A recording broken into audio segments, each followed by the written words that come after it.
Welcome to Beyond the Blend, the podcast that goes behind the science and talks to the people at the heart of the lubricant market, telling the real story of the people who make the lubricant market move.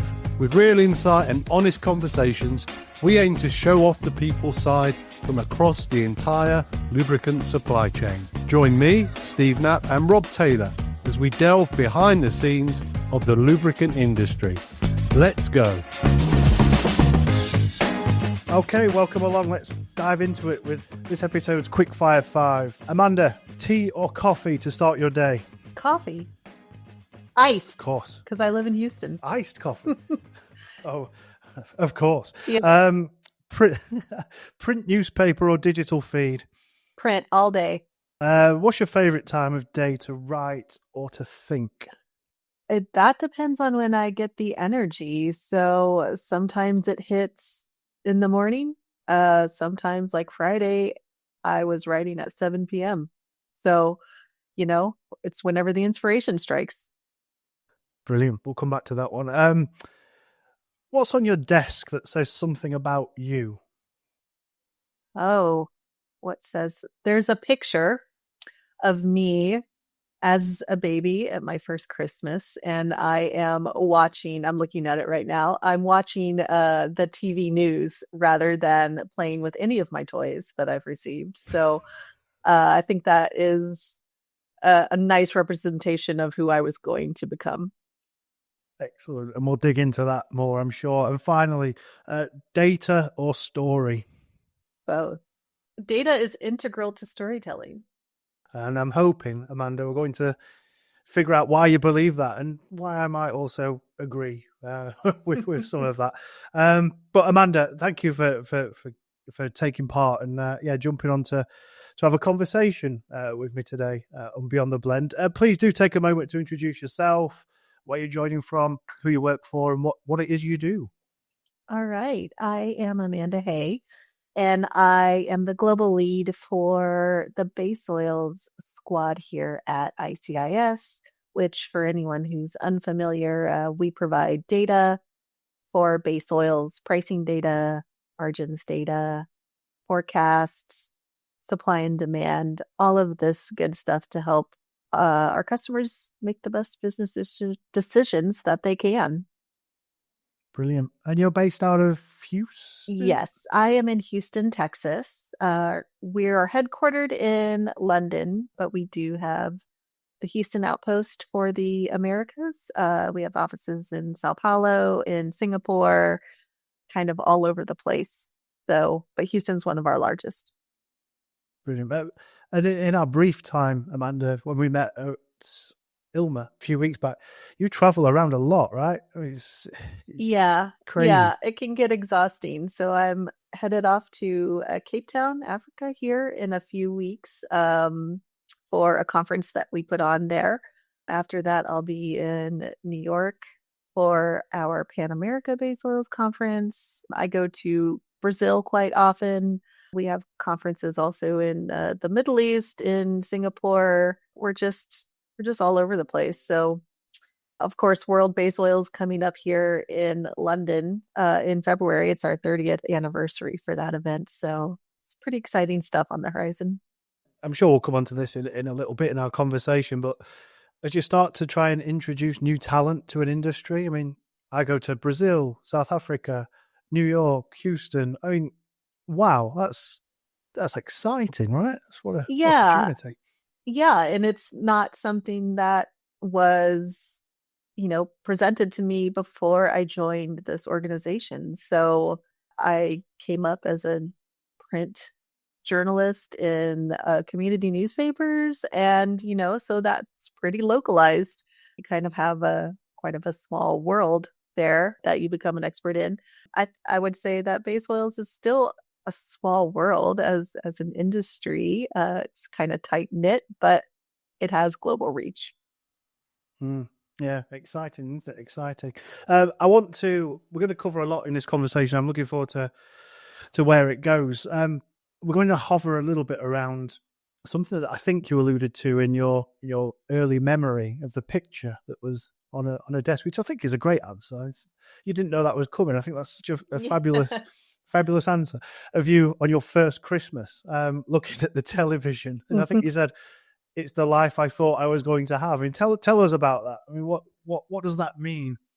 So, journalism was probably my first true love. I trained as a print newspaper journalist, dating myself here, but I went to college in the late 90s, and so I just I wanted to be a part of a newsroom, that kind of classic traditional job that you would have as a journalist.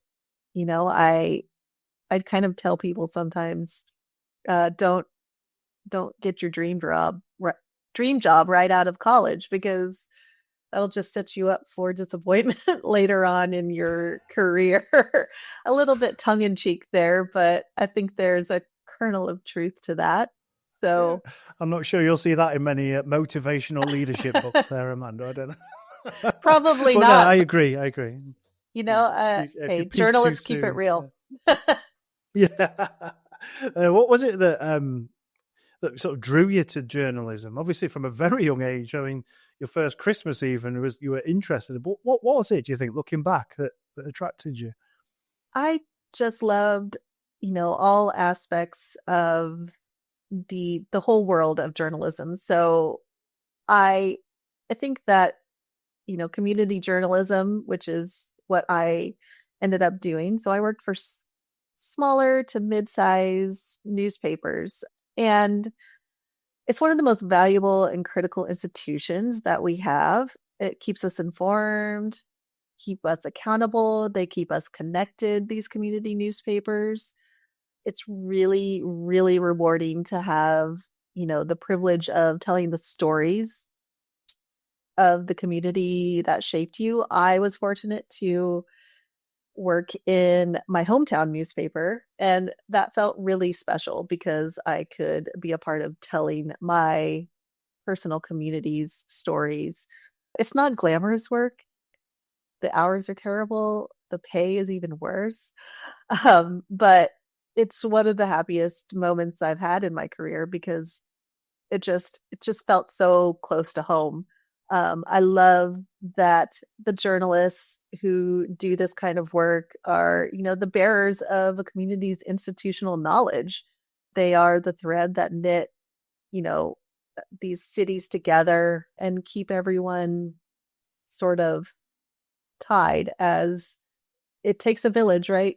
They always say it takes a village. So I think that the work that community newspapers do is just so invaluable. And unfortunately, it's an essential, public service that has almost eroded into extinction now. Oh It's really yeah, sad, right? I was going to. Yeah, I mean, yes, it is, because I think you tell such a almost a romantic story about a time gone by, which my kids won't know about. I remember it. There is still community newspapers where we are here in Sheffield in the UK, but the readership is low. It's not really journalism. It's just copy paste of a press release, and they'll stick that out. There's no story to it particularly. Obviously, digital changed that, right? But do you still have the community spirit where you are? Is it still going, or is it hard to keep alive? So, I live in Houston, and it's a really sizable city. And the newspaper's still going here. But it just doesn't feel like it once did. As you alluded to, the staff, they've been cut down to bare bones operations. So they don't have the resource to do the essential work that they need to do. There's an element of digital having sort of killed that. Newspapers used to enjoy amazing, amazing profit margins. And then when digital came in, that sort of killed that model. And I spent more than a decade in a newsroom, and I saw dozens and dozens and dozens of friends being laid off, and I thought, it's time to leave before I'm next. So it makes me really sad. And there's bits and pockets of community journalism happening in various parts of this country. my last newspaper job is still a paper that's independently owned. It's in Baton Rouge, Louisiana. I joined that paper because it was family owned, and that family since sold the paper, but it is still independently owned. And no, that's really important to a community to have someone invest in keeping the stories alive and keeping the information alive, because it's what drives us forward. Obviously, as an American, I'm very staunchly in favor of the First Amendment. Well, yeah, I don't think I've ever known of a family-owned newspaper. Yeah. That in itself is a great story. I'm just trying to think, I don't think any of our local papers are family-owned particularly. Yeah, it was a rare thing. It was a rare Yeah. thing. And I enjoyed being a part of it. The family also owned some local TV stations. And now it's mostly corporation owned here, all newspapers. So Is this where you tell me that the family-owned paper was Rupert Murdoch or something? No, it was not Rupert Murdoch. Also owns some TV stations, It was not. And you look back, obviously, with fondness around that. I can tell with your those that are listening can't see, but your physiology was so happy talking about that sort of time gone by, if you like. And how's social media shifted that role of the journalist and journalism, do you think? Is it a force for good or evil, the whole social thing? What's your take on that? My take on it is there's, social media has not helped matters in some ways, but it also has helped, spread information. Obviously, we can't dispute that social media is great at disseminating information. It's just whether that information has roots in fact or in fiction, right? So anybody with the internet connection can get on and blog or vlog or what have you and call themselves a journalist, which is a little offensive to me as someone who spent money and time training to do it. And, we have training in ethics and in codes of conduct, and it's extensive, and we put in a lot of blood, sweat, and tears to get the news of the people out, and it's not something everyone can do, not something everyone has the skills to do. Yeah, again, you speak of it more of an art form, which I think is very, very commendable. And you're right, everyone that can now hold a smartphone, or like we are here, we just record a conversation, suddenly becomes a journalist, when there has to be more to it than that, I guess, right? And do you think therefore we've lost something as a society? Have we lost something as the journalism, as the art form? Has that lost something as we move from the digital community papers to a digital feed? Has it changed the way we absorb, believe, read, and engage news? Yes, I believe that it has. I believe, the demise sort of a lot of smaller town newspapers, mid-size newspapers, what that has done is kind of fractured communities to some extent. So, the more fractured the community, the more we're not rallying around, certain truths, so to speak. So journalism does not look like it used to. And I find that really sad. I can't turn on the TV news, anything on a cable news network that's called news. To me, it's just entertainment at this point. Filling a 24-hour news cycle is difficult. And, you lose some integrity there, I think. And it just isn't what it used to be. Yeah, challenges of integrity. Yeah, it's almost like, like you, here in the UK, we have the 24-hour news cycles, and not quite so much like it is in the States, where you put on any news channel and it's not even news, as you say, it's entertainment, but it's also adverts. It's either advert for the left or advert for the right, and there shall never be an in between. And it's just it's hard to hold a grown up discussion about anything these days because of that. You're absolutely correct. I still, even though I'm not working in, that traditional news sort of format, I was so ingrained in me to not have an opinion on anything politically or otherwise, and I still to this day am like that. I just don't understand the value of the talking heads having such leanings one way or the other. But maybe that's just my training speaking. I think that's the art of journalism coming out of you Yeah. again. I think, yeah. I mean, just one more on this before we do move on. You mentioned in the introduction when I asked you about your favorite time of day to write or to think. What I'm sort of listening to here when you say there's 24-hour news feeds, it's entertainment, anyone can do it. It's always become more of a reactionary thing, hasn't it? Rather than something you dedicate time to do. You get in your flow state, if you like. I'm going to write at 7 p.m. in the evening versus 9 a.m. in the morning. You don't know when it's going to happen, but that artistic thing that sparks just happens, I guess. Yes. Yeah, I love that flow state thing, that concept of that. So you're right. Since it's 24 hours, what we try to do here at ICIS is report on markets in real time.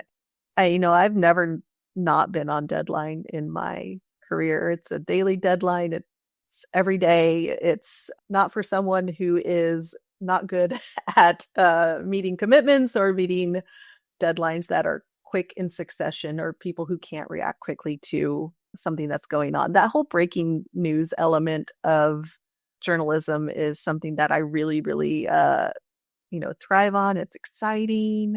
Maybe there's a hurricane and a plant blows up and something like that going on.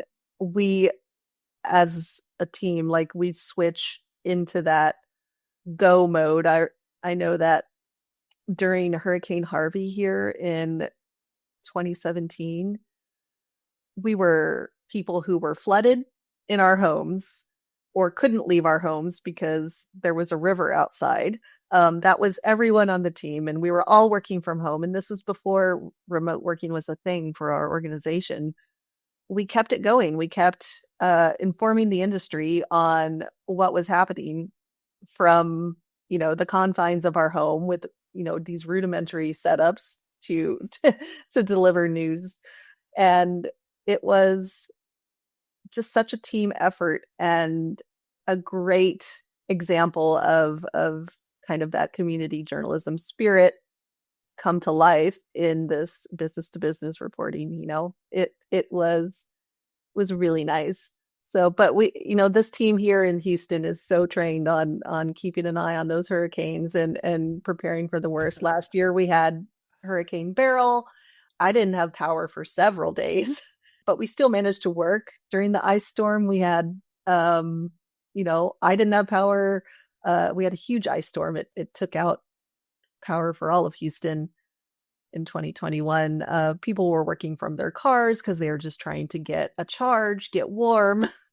It was, a level of commitment that can come from people who are traditionally journalists or trained as journalists that you kind of don't see in a lot of other professions. Well, I think that unexpected occasion can strike up a bit of camaraderie, can't it? We like a bit of drama sometimes, don't we? Perhaps in the more creative space. Oh yeah, we love the drama. It gives us a rush.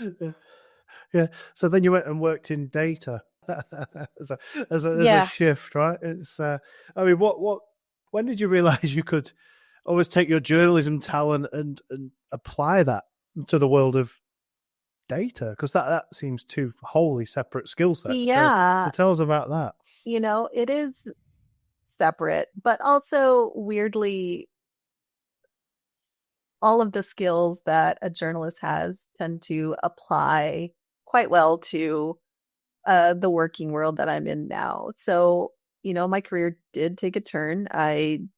After newspapers, I detoured into running a full-time graphic design department for a small consulting firm, designing PowerPoints for C-suite audiences. And then I did what so many journalism expats do in Houston. I turned to writing about energy.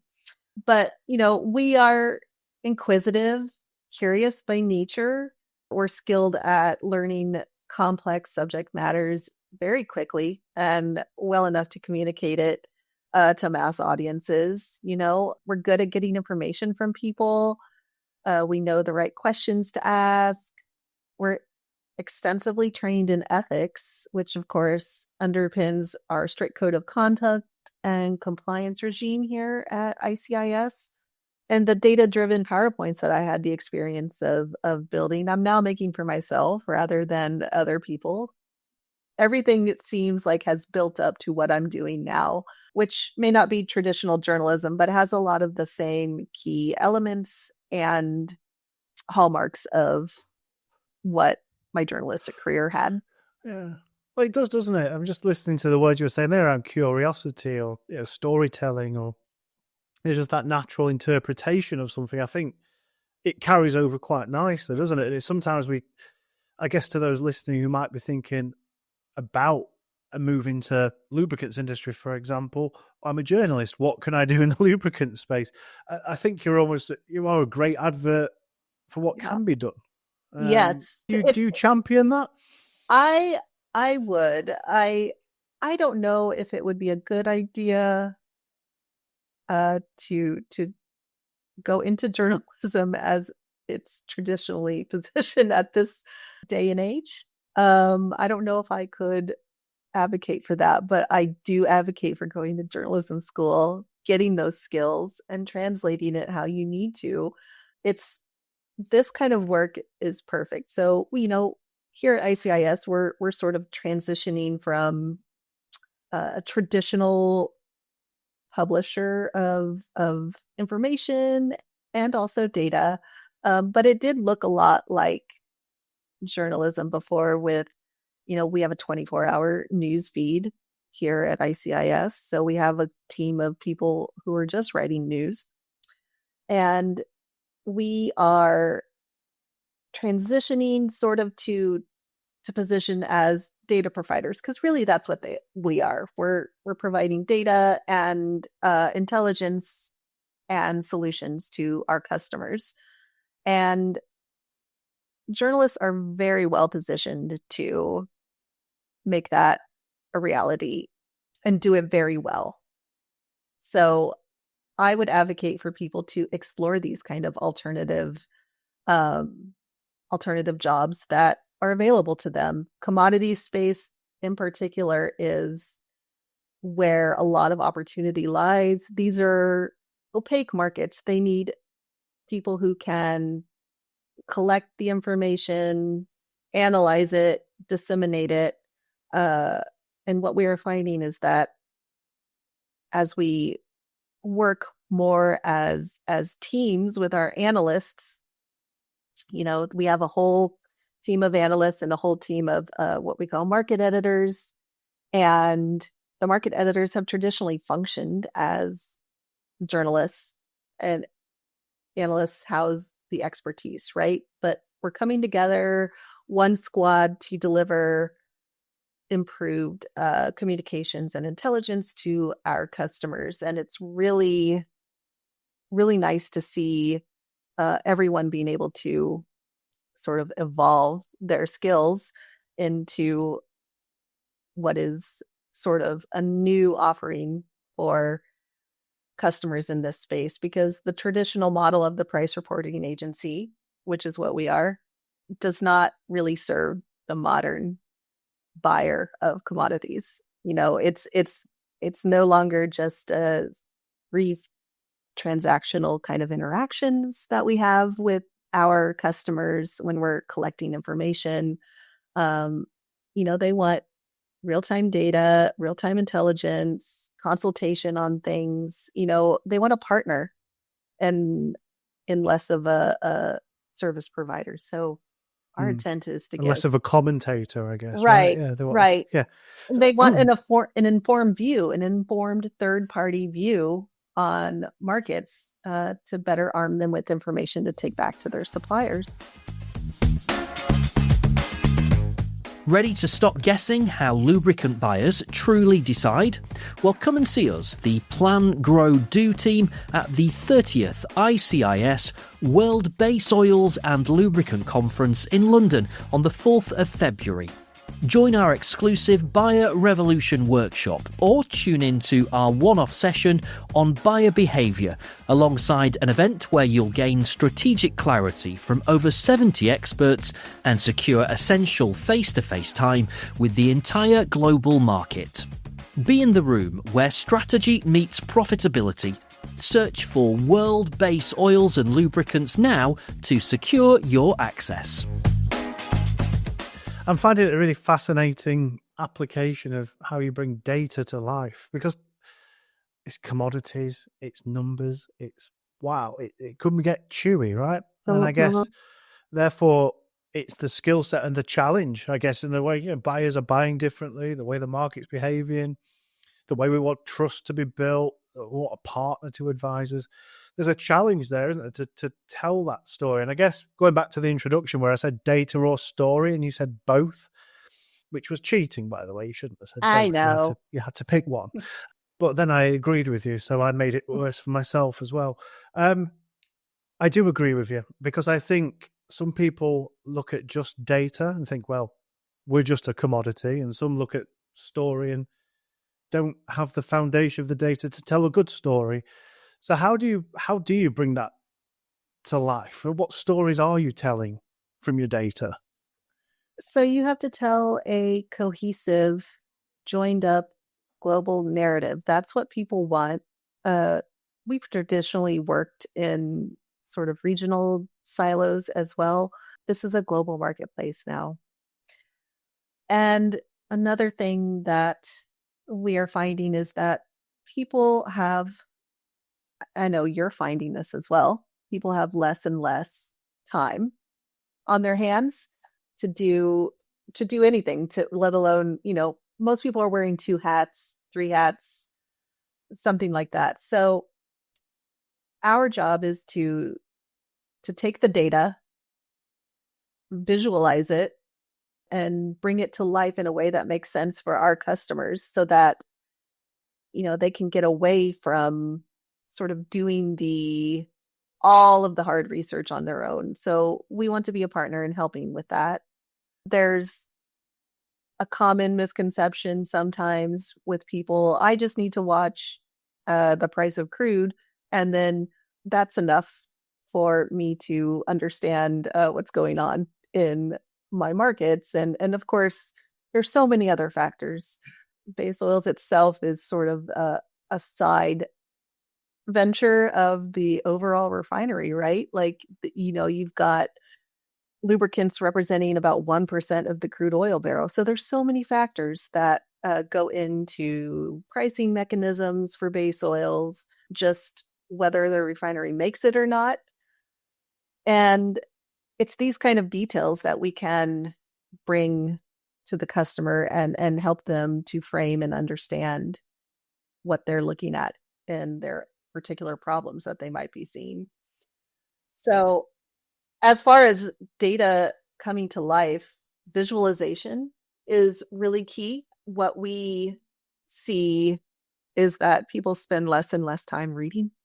They don't spend so much time lingering on a page. They're probably not at their computers for good portions of the day. So they need quick, bite-sized information or calls with us. And so we're leaning more into visualizations, and we have data journalists now on our staff who spend a lot of their time just visualizing the stories that we need to tell in graphics, and that has worked really well. See, even that sounds like a a fun job, data journalism. I love that job. It sounds like something that you've coined or created yourself. I don't think I can take credit, but um, it is definitely a path for people, right? You've got, and I don't know if AI will take this job. We've been told that AI is not taking all of our jobs, right? But Well, we keep telling ourselves that, don't we? Yeah. no, yeah. I don't think that will happen. But humans are still needed for so much. But we are leveraging AI in our business. It's a very important aspect, both for our customers and for the way that we're doing things internally. Yeah. Well, I say often I want AI to help me, not replace me. And I think quite a lot of people are sleepwalking into them being replaced by AI. And I think if you let the robots come and take over, the robots will come and take over. I think you have to, as an assistant, you're here to assist me, not take my job. Well, stay in your place. Yep. I think No, our CEO, Dean Curtis, was in Houston last week, and we were talking about AI in the town hall. And, he said, it's not coming, it's here. It's part of our world. And so it's not replacing us. It's just helping us to do our jobs better.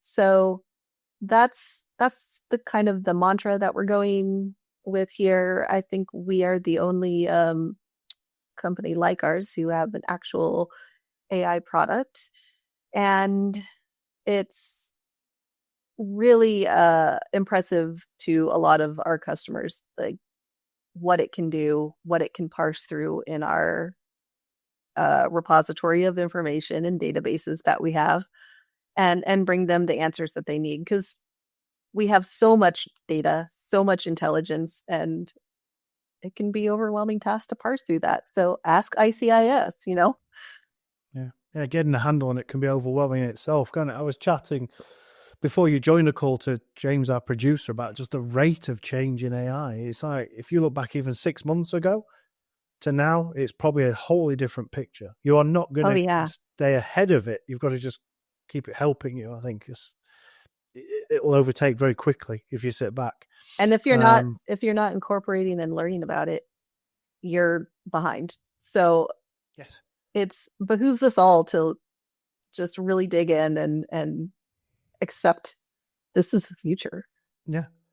Well, it is. And I guess just on that, it's our jobs, it's incumbent on us, isn't it, to therefore humanize what it is we're doing and keep the human side of what we're doing relevant. Our research tells us that buyers still want the human connection. It's just when they want the connection is perhaps evolving and has perhaps changed. Because then we'll just self-serve, we'll use AI, we'll use digital. I'm interested around the visualization of the data and if AI is playing a part in that currently, because I don't know about you, Amanda. I know you like data and visualization, but I've been to many events, and I'm sure you have as well, where you go to a conference and you sit down with 50 other people and there's a panel and there's a graph and there's a blue line and there's a red line. And that's all the visualization you'll see. How can we make visualization more exciting? What can we do with it, Amanda? Because my goodness, it can get painful watching it. I've probably been guilty of this too, because a lot of it has to do with the way that I think events are set up and the kind of technologies available to individual companies that put on events, right? So what it has tended to be is we can accept a PowerPoint format, and that's the extent of what we can do here. We may have some screens that don't show the visuals the best, and it can be really difficult, and that can add to an underwhelming experience on the part of the audience member, right? So I think we have to leverage AI more probably in this space and see what it can do for us to help us make these stories pop more, and how we can move beyond the limits of what a lot of large scale events have in presenting and showing this data. We know that, people want to hear from people and the data are just supportive, but they also help tell the story. Some people are visual learners. People who are neurodivergent oftentimes don't process well just someone standing up on a stage and speaking and the barrage of words, right? They need visual cues to help them follow along. So we have a long way to go here. Visualization is something I'm really passionate about as a former graphic designer, and it's an undervalued skill. And No, I agree. I agree. That's why I wanted to hover on it a little bit. Yeah. So I agree with you. it's undervalued. When I left graphic design as a full-time job, my thought process was, well, companies will pay a 25-year-old to do this. They'll pay them much less than what they would like to pay me. So I need to pivot and maybe use more of my marketable skills in another way. But to be honest, I still think that it is so worth having skilled UX designers, still skilled print graphic designers. That's not even dead yet, I don't think. And visual learning is still very, very important. We are not really that equipped to produce it at a mass scale, at least in like sort of business to business type traditional conference settings. Yeah. But that's they an say opportunity. a picture tells a thousand words, don't they? The accessibility is important as well, I think. It's I was at a conference, the same one you were at, Ilma, a couple of weeks back. And there was one presentation and there was one specific slide. I can't remember which session it was. There must have been 30 graphs on one slide, all of a slightly different colour. Now, I'm not colourblind. Yeah. However, I was sat at the back and I had to squint slightly to see the distinguishing factors between two. And I think accessibility in visualization is an overlooked thing as well. Is it something that you see and try and navigate around when you're Yes, packaging? 100%. This is my pet peeve, Rob, is when we don't keep on brand with our internal PowerPoints, and when we select colors that, okay, maybe they match the brand aesthetic, but they don't pop. They aren't distinctive enough for audience members, especially, you never know if you're going to be showing your slides on a projector screen or a nice, crisp LED TV screen. It's not always known. And so you need to pick colors and visual elements that are distinct enough to help bring that story to life and not confuse people. Like, that's the last thing we want to do, right? So yeah, that's quite a pet peeve of mine, and I think it still remains very undervalued. One thing the consulting firm that I worked for did well was the management consultants did not do their own PowerPoints. There was a dedicated graphic design team to do them. And that, I think, is very important when you have someone who's trained and skilled and knows how to build graphs, doing that work for you. So, yeah, I think you've stumbled on quite an important point to capture in a way there. It's like just because someone in the C-suite has the data, has the information, they don't necessarily know, therefore, how to disseminate or share that information. It's a different skill set. It's a different offer. And I think, again, we talk about the future roles in the industry. We touched on journalism. Now you're championing graphic design as well. So, well done for bringing new roles to the industry, showing how these traditional skills can be applied and packaged and displayed elsewhere. I think it's a really important and often overlooked skill. Something that we have conversations about in our office is how do we present and show what we need to present and show, because there are times when you need to show a percentage point or differences and gaps. I get that, but you still always challenge yourself. How can we show it better? Are we showing too much? because I've seen presentations as well. I'm sure you have, Amanda, where it's almost like they've been challenged to get as much as possible into one slide. Yeah. How much more can we get on this just to show we know what we're doing? It's like, oh, come on.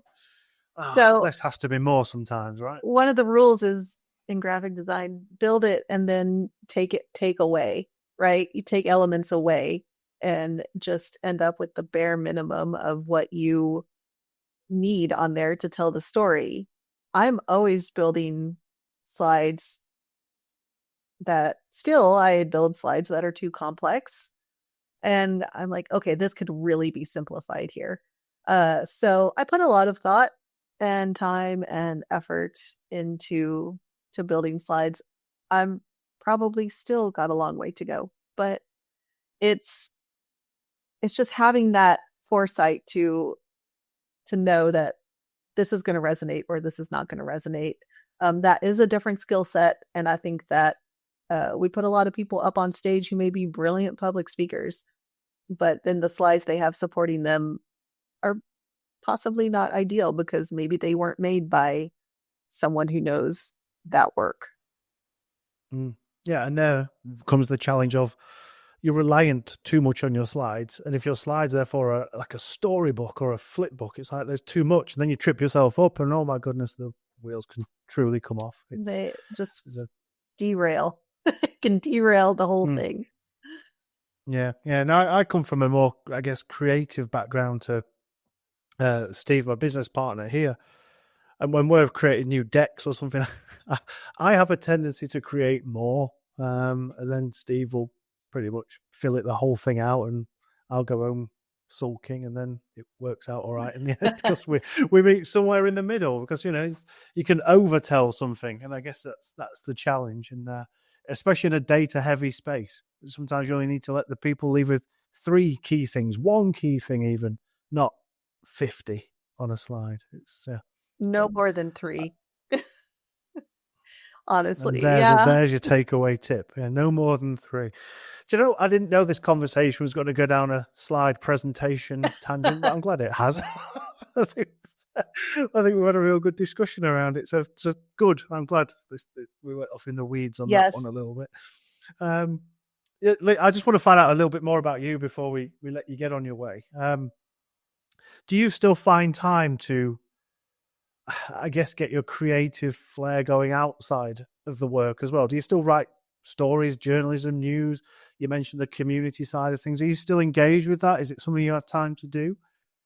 Not really. I would love to find the time to write for fun, for pleasure. I don't get it that often, but I do. I'm so tired at the end of my working day. It's kind of something I don't want to really do in my spare time, but I do find other creative outlets. I'm passionate about photography, so taking pictures of things on trips in my day-to-day. My dad was a professional photographer, so I get the creativity, the creative genes from him, and I love being able to express through that kind of outlet. So definitely photos. I'm not going to put anything up in my house that I haven't taken myself. I feel pretty strongly about that. I don't want a generic unknown to sort of fill my space. So it's a passion for sure. Oh, brilliant! Can we see your pictures anywhere? Are they hosted online?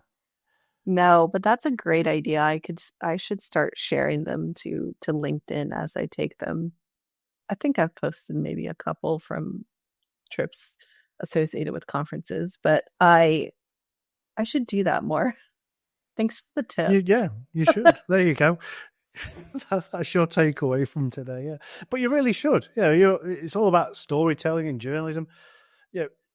What a great thing to tell. I'm off to Brazil, Cape Town, New York, and show the real side of that. I think that'd be an excellent thing.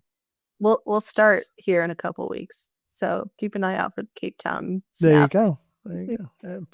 I'd love to see Cape Town. So yes, good. I guess just finally, or in wrapping up here, I often ask guests who have been on their journey and continue to lead the way. What advice would you give to either younger you or someone starting out in journalism or in the lubricant space or base oil space? What advice would you give them as they're just heading into the professional world? I would tell both my younger self and people who are starting out in journalism to keep their options open, keep an open mind, and you're set on one thing to do with your career.